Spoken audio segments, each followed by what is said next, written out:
So in this video, we are required to factor this particular polynomial. Somebody may look at it that this is already factored. No, the reason is because x minus y is not equal to what? Y minus x. However, we can turn y minus x by using opposite factor. How do I mean? I want us to recall, which we are going to be confirming here, that what y minus x is the same thing as minus into bracket x minus what? Y. Let's confirm. Minus times x, that is minus x. Minus times minus y, that is plus y. So if I rearrange this will give me what? Y minus what? X.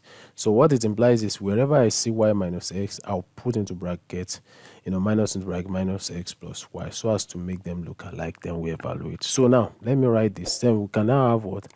3 into bracket x minus y, then minus 2x. Then I'll create a bigger bracket into bracket. Wherever I see y minus x, I'll put minus, right, into bracket x minus y. Then I close the bracket, okay? So now I think we are good to go. So this will now give us 3 into bracket x minus y.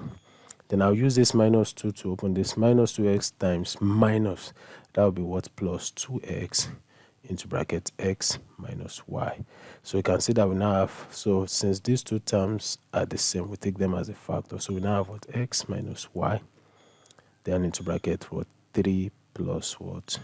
Plus 2x. So we can rearrange it as say x minus y into bracket 2x plus what? 3, right? Because this is plus anyway. So this is the solution to the problem. I want to believe this video has helped someone, so please don't forget to subscribe to this channel, like and share the video. Thank you for watching. See you in the next video. Bye.